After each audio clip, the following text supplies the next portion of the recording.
नमस्कार, बायजूस आईएएस हिंदी में आप सभी का स्वागत है। और आज हम 3 अक्टूबर के द हिंदू समाचार पत्र में आए कुछ महत्वपूर्ण समाचारों का विश्लेषण करने वाले हैं। तो आइए शुरू करते हैं आज का समाचार विश्लेषण। सबसे पहले मैं आपको ये बता देता हूं कि आज के इस सत्र में हम किन किन विषयों पर चर्चा करने वाले हैं। सरकार के द्वारा सामाजिक आर्थिक जाति जनगणना कराने में अपनी असमर्थता जाहिर किया गया है, इसको लेकर के एक न्यूज़ आया है, हम उस पर सबसे पहले चर्चा करेंगे। जहरीले पटाखों को लेकर के सुप्रीम कोर्ट का क्या रुख है और क्यों है, उसको लेकर के एक न्यूज़ आया है, हम उसकी भी यहाँ पर चर्चा करने वाले हैं। स्वास्थ्य पहचान पत्र के क्या खामियां हो सकती हैं, उसको लेकर के एक न्यूज़ आया है, हम उसकी भी यहाँ पर चर्चा करने वाले हैं। सरकार के द्वारा पूर्वव्यापी कराधान प्रावधान को हटा दिया गया है और इसको लेकर के जो उसके द्वारा नोटिफिकेशन लाया गया है, हम इस न्यूज़ को भी यहाँ पर देखेंगे। जल जीवन मिशन को लेकर के प्रधानमंत्री के द्वारा क्या कहा गया है, इस न्यूज़ पर भी हम चर्चा करेंगे। और सबसे अंतिम में इन विषयों पर आधारित मुख्य परीक्षा के अभ्यास प्रश्नों पर भी हम यहाँ पर चर्चा करने वाले हैं। तो आइए शुरू करते हैं आज का समाचार विश्लेषण। आज के न्यूज़पेपर के पेज नंबर 11 पर एक न्यूज़ आया जिसका शीर्षक है why is the government against caste census, और ये टॉपिक जीएस पेपर 2 से जुड़ा हुआ है। यहाँ पर इस बात का चर्चा किया गया है कि आखिर सरकार के द्वारा किन कारणों से सामाजिक आर्थिक जाति गणना करने से इनकार कर दिया गया है। जैसा कि आप सभी जानते हैं कि 23 सितंबर को सुप्रीम कोर्ट में दायर एक हल्फनामे में केंद्र सरकार ने सामाजिक आर्थिक जाति जनगणना आयोजित करने से इनकार कर दिया, जिसमें उसके द्वारा कहा गया है कि जाति जनगणना प्रशासनिक रूप से कठिन है। आपको यहाँ पर ध्यान में रखना है कि जब भी सेंसस होता है हमारे देश में, जनगणना होती है, उस समय अनुसूचित जातियों और अनुसूचित जनजातियों का गणना किया जाता है, लेकिन ओबीसी के लिए ऐसा कोई भी काम नहीं किया जाता। और यहाँ पे सरकार के द्वारा जो हल्फनामा दिया गया है उसमें कौन कौन सी बातें कही गई हैं उसको लेकर के चर्चा किया गया है। आप सभी जानते होंगे कि सरकार के द्वारा ये जो हल्फनामा सुप्रीम कोर्ट में दिया गया है वह महाराष्ट्र सरकार के द्वारा एक रिट याचिका के जवाब में था, जिसमें महाराष्ट्र सरकार ने केंद्र सरकार को 2021 की जनगणना के दौरान ग्रामीण भारत के पिछड़े वर्ग के नागरिकों पर डेटा एकत्र करने का दिशा निर्देश देने का मांग किया था। और इसी को देखते हुए सुप्रीम कोर्ट के द्वारा केंद्र सरकार से उसका जवाब मांगा गया था। इसी याचिका में यह भी कहा गया था कि 2011 में हुए सोशियो इकोनॉमिक कास्ट सेंसस यानी कि सामाजिक आर्थिक जाति गणना जो कि 2011 में किया गया था, उसका जो डेटा है उसका भी खुलासा करने का मांग किया गया था। लेकिन यहाँ पर सरकार के द्वारा कहा गया कि वह सोशियो इकोनॉमिक कास्ट सेंसस का डेटा जो कि 2011 में किया गया था उसे भी नहीं जारी कर सकता, क्योंकि उसमें बहुत सारी कमियां हैं। यहाँ पर यह समझाने का प्रयास किया गया है कि आखिर केंद्र सरकार ने कौन कौन सी कमियों का यहाँ पर जिक्र किया है। सरकार के हल्फनामे में जाति जनगणना के मुद्दे से जुड़े हुए 3 अलग अलग पहलुओं को शामिल किया गया है। यहाँ पर यह बताया गया कि आखिर उसके द्वारा सोशियो इकोनॉमिक कास्ट सेंसस 2011 के डेटा को क्यों नहीं सार्वजनिक किया जा रहा। दूसरा, उन्होंने ये कहा है कि न्यायपालिका सरकार को जाति जनगणना करने के निर्देश नहीं दे सकती, क्योंकि यह एक नीतिगत निर्णय है और नीतिगत निर्णय लेने के लिए न्यायपालिका के द्वारा सरकार को नहीं कहा जा सकता। और यहाँ पर जो तीसरा मुद्दा है उसमें यह बताया गया है सरकार के द्वारा कि आखिर जाति जनगणना का प्रयास करना प्रशासनिक रूप से व्यवहारिक क्यों नहीं है। यहाँ पर सोशियो इकोनॉमिक कास्ट सेंसस 2011 के तहत एकत्र किए गए डेटा की स्थिति क्या है उसके बारे में सरकार ने ये कहा है कि सोशियो इकोनॉमिक कास्ट सेंसस 2011 का जो डेटा है वह 5 साल से सामाजिक न्याय और अधिकारिता मंत्रालय के पास है। चूंकि इस डेटा में बहुत सारी कमियां थीं, तो इसको देखते हुए यहाँ पर नीति आयोग के उस समय के उपाध्यक्ष अरविंद पनगड़िया की अध्यक्षता में एक विशेषज्ञ समिति का निर्माण किया गया था। लेकिन यहाँ पर जो ये विशेषज्ञ समिति थी उसके दूसरे सदस्यों का नाम जाहिर नहीं किया गया, यानी कि यहाँ पर इस समिति के जो दूसरे मेंबर थे उनके बारे में कोई भी निर्णय नहीं लिया जा सका, और इसी के कारण इस समिति की बैठक कभी नहीं हुई, और जिसके परिणाम स्वरूप आज तक यह डेटा सार्वजनिक नहीं किया गया है। तो इसको लेकर के सरकार ने अपनी स्थिति यहाँ पर जाहिर कर दी है कोर्ट में। जैसा कि मैंने कहा कि इस डेटा में बहुत सारी कमियां हैं और उन कमियों का जिक्र भी सरकार ने अपने हल्फनामे में किया है। यहाँ पर सरकार का कहना है कि 2011 की जाति जनगणना आयोजित करने से पहले जातियों की कोई रजिस्ट्री तैयार नहीं की गई थी, जिसके कारण जातियों का जो आंकड़ा है वह अलग अलग आया है। यहाँ पर उदाहरण देकर के इसको समझाने का प्रयास किया गया है।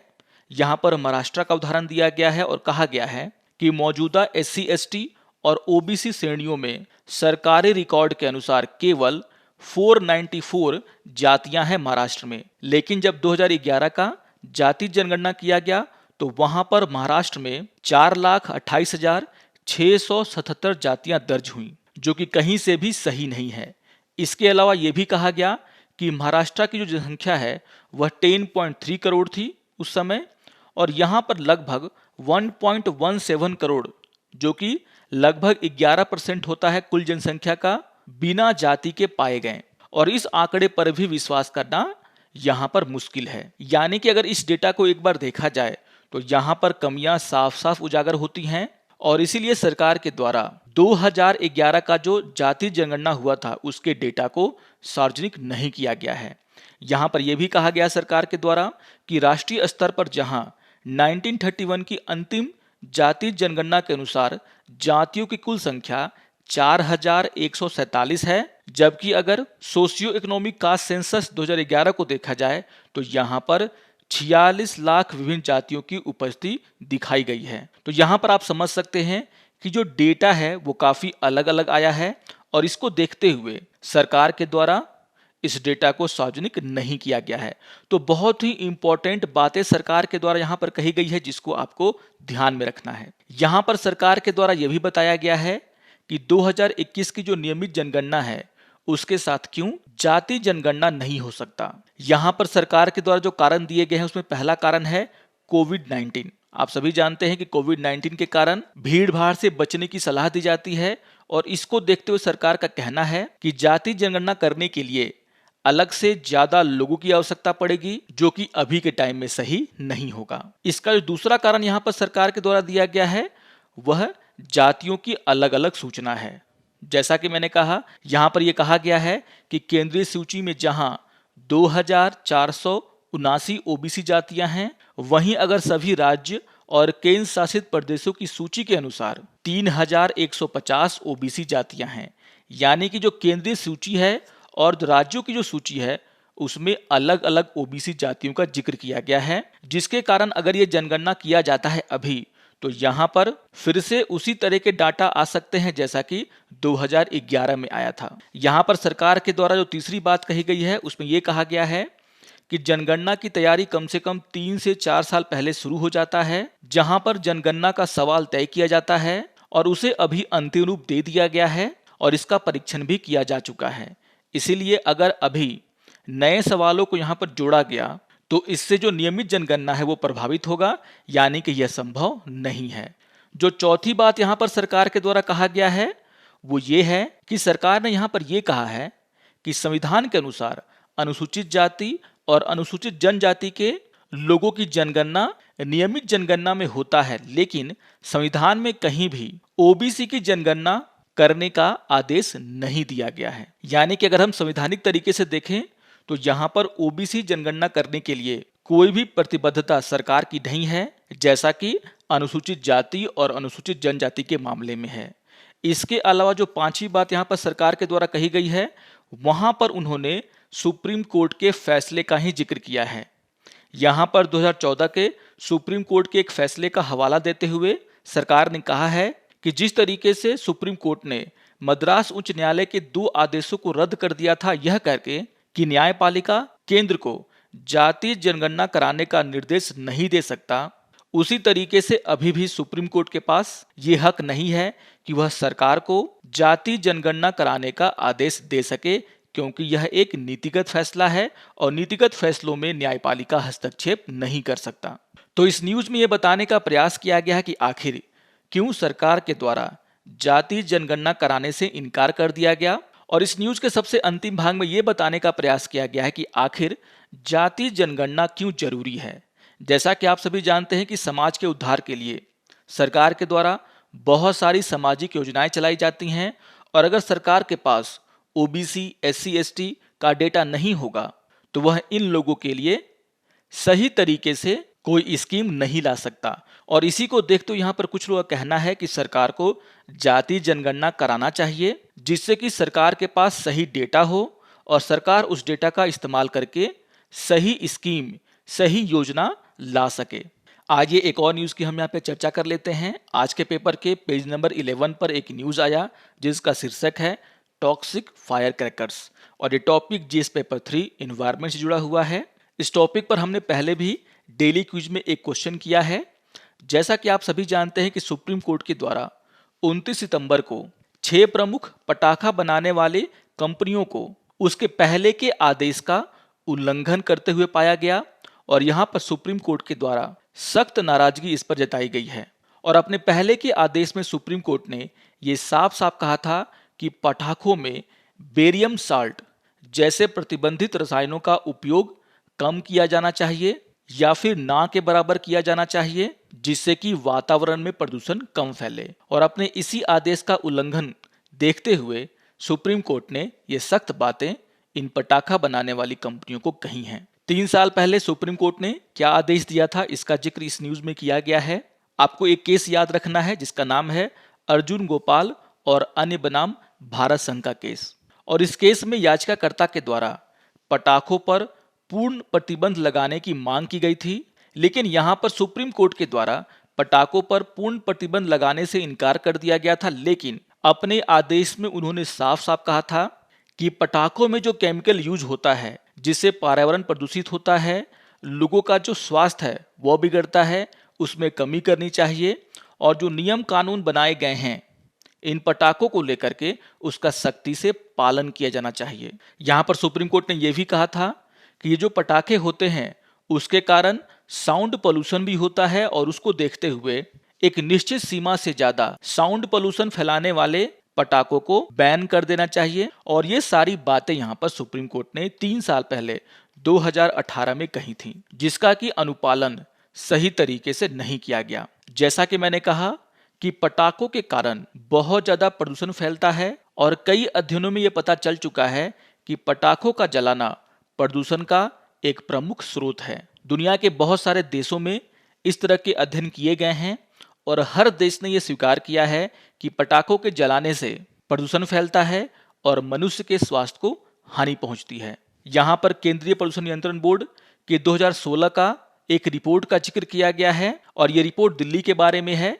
यहाँ पर कहा गया कि दीपावली के रात में पटाखे छोड़ने के कारण दिल्ली में aluminium, barium, potassium, sulphur, iron और स्ट्रोंटियम का स्तर जो है वो काफी ऊंचा हो गया।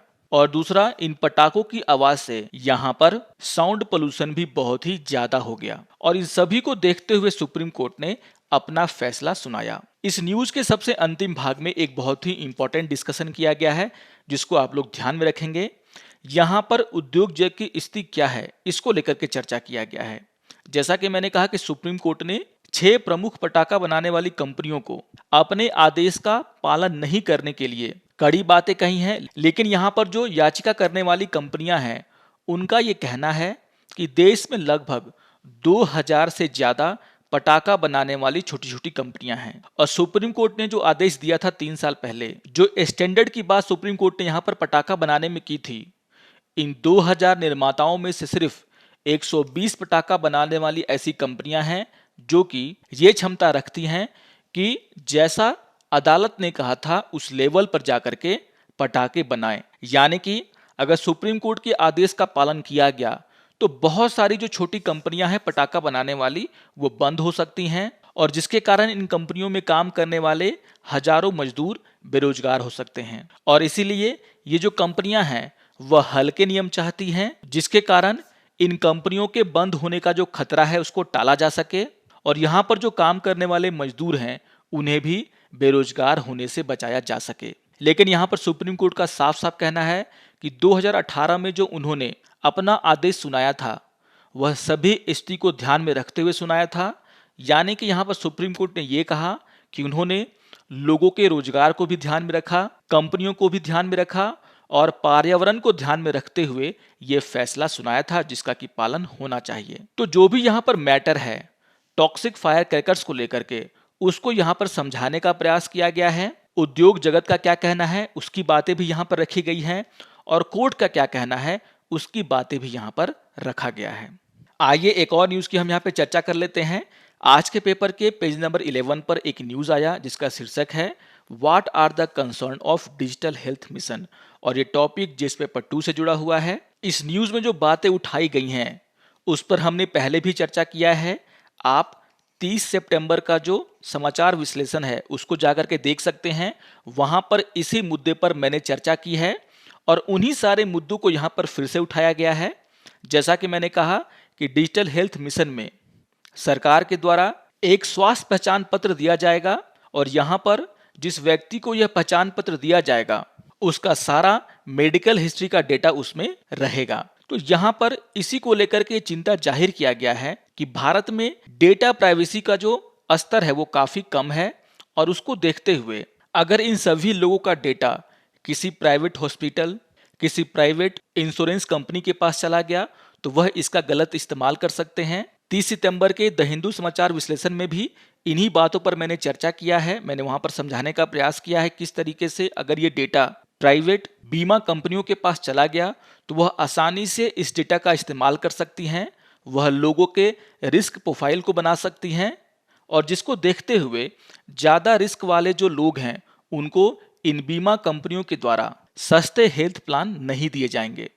तो इन सभी बातों का यहाँ पर भी जिक्र किया गया है। तो आप 30 सितंबर का जो द हिंदू समाचार विश्लेषण है उसको जरूर देखें। यहाँ पर जो कुछ बातें हैं जो इम्पोर्टेंट है उससे अलग है उसका मैं यहाँ पे चर्चा कर देता हूँ। यहाँ पर ये बताने का प्रयास किया गया है किस तरीके से जो अन्य योजनाएं हैं भारत सरकार की डेटा को लेकर के वह सही तरीके से काम नहीं कर रही हैं और उसको देखते हुए इस परियोजना पर भी बहुत लोगों ने उंगलियां उठाई हैं। तो सबसे पहला जो मामला है इसको लेकर के वह गोपनीयता का मामला है जिसमें कहा गया है कि जो डेटा है वो किसी भी हालत में लीक नहीं होना चाहिए। अगर ये डेटा बीमा कंपनियों के पास, अंतर्राष्ट्रीय शोधकर्ताओं के पास या फिर फार्मा कंपनियों के पास चली गई तो ये एक तरीके से वह सोने की खान की तरह काम करेगा क्योंकि इन लोगों के द्वारा आसानी से इसका फायदा उठाया जा सकता है। यहाँ पर जो सबसे इंपॉर्टेंट बात कही गई है वो ये है कि भारत एक बहुत ही विशाल देश है, विविध देश है और यहाँ पर लोगों की जो पहुंच है प्रौद्योगिकी तक,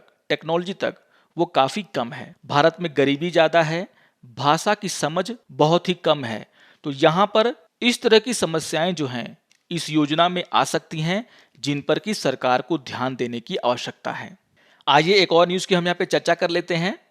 आज के पेपर के पेज नंबर 1 पर एक न्यूज़ आया जिसका शीर्षक है government notifies new rules to clear retro tax max, और ये टॉपिक जीएस पेपर 3 इकोनॉमी से भी जुड़ा हुआ है और हम इसे जीएस पेपर 2 से भी जोड़ करके देख सकते हैं क्योंकि यहाँ पर सरकार के द्वारा ये नया रूल लाया गया है। यहाँ पर यह कहा गया है कि सरकार के द्वारा पूर्वव्यापी कराधान प्रावधान को रद्द करने के निर्णय के बाद वित्त मंत्रालय ने केंद्रीय प्रत्यक्ष कर बोर्ड यानी कि सीबीडीटी के नियमों को अधिसूचित किया है जो केयंस एनर्जी और वोडाफोन पीएलसी जैसी कंपनियों के साथ कर विवाद को बंद करने में मदद करेगा। आपको यह ध्यान में रखना है कि अगस्त में ही सरकार के द्वारा कराधान कानून संशोधन अधिनियम 2021 लाया गया था जिसमें कहा गया था कि यदि लेन देन 28 मई 2012 से पहले किया गया था तो भारतीय संपत्ति के किसी भी अप्रत्यक्ष हस्तांतरण के लिए कोई भी मांग नहीं उठाई जाएगी।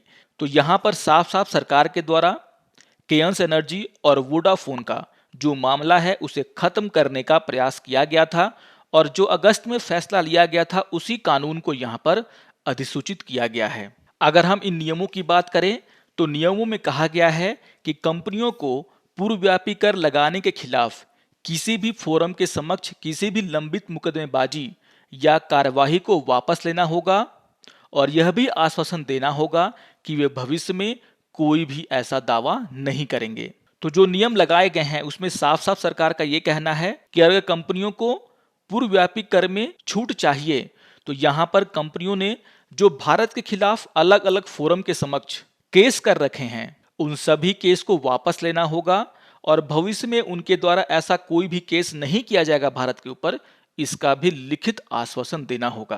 तो यहाँ पर आपको ध्यान में रखना है कि ऐसा करने से जो भारत की छवि है, जो कि वोडाफोन और केएस एनर्जी के मामले से खराब हुई है। बहुत सारे जो फॉरेन इन्वेस्टर्स हैं वो भारत में आकर के इन्वेस्ट नहीं करना चाहते हैं इन दोनों मामलों के कारण। तो इसको देखते हुए यहाँ पर सरकार के द्वारा जो ये काम किया जा रहा है उससे भारत की जो छवि है वो काफ़ी अच्छा होगा, जिससे कि भारत में और एफडीआई यानी कि फॉरेन डायरेक्ट इन्वेस्टमेंट आएगा। और ये जो कदम है भारत सरकार का वो काफ़ी अच्छा कदम माना जा सकता है। आइए एक और न्यूज़ की हम यहाँ पे चर्चा कर लेते हैं। आज के पेपर के पेज नंबर 8 पर एक न्यूज़ आया जिसका शीर्षक है 5 crore houses given water connection. और ये टॉपिक भी जीएस पेपर 2 से जुड़ा हुआ है और यहाँ पर जल जीवन मिशन के बारे में चर्चा किया गया है, जिसको लेकर के प्रधानमंत्री के द्वारा कुछ बातें कही गई हैं। आप सभी को ये ध्यान में रखना है कि जल जीवन मिशन 2019 में शुरू किया गया था और यहाँ पर प्रधानमंत्री के द्वारा कहा गया है कि 2019 में जल जीवन मिशन के शुभारंभ के बाद से 5 करोड़ घरों को पानी के कनेक्शन उपलब्ध कराए गए हैं। यहाँ पर प्रधानमंत्री के द्वारा जल जीवन मिशन ऐप और राष्ट्रीय जल जीवन कोष का शुभारंभ किया गया है। यहाँ पर प्रधानमंत्री के द्वारा ये कहा गया कि देश के लगभग 80 जिलों के करीब 1.25 लाख गांवों के हर घर में नल से जल पहुंच रहा है, जो कि जल जीवन मिशन के कारण ही संभव हो पाया है। यहाँ पर प्रधानमंत्री के द्वारा यह भी बताया गया कि आकांक्षी जिलों में नल से जल पहुंचने वाले घरों की संख्या 31 लाख से बढ़कर 1.16 करोड़ हो गई है।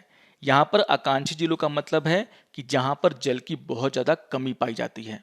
जब हम इस योजना की बात करते हैं तो आपको यहाँ पर इसका फंडिंग पैटर्न जरूर ध्यान में रखना है, जिसको कि मैंने यहाँ पर अलग से ऐड कर दिया है। यहाँ पर कहा गया है कि ये जो योजना है उसमें जो हिमालयी राज्य होंगे और जो पूर्वोत्तर के राज्य होंगे वहां पर केंद्र और राज्यों के बीच में जो फंड शेयरिंग पैटर्न होगा वो 19:10 का होगा।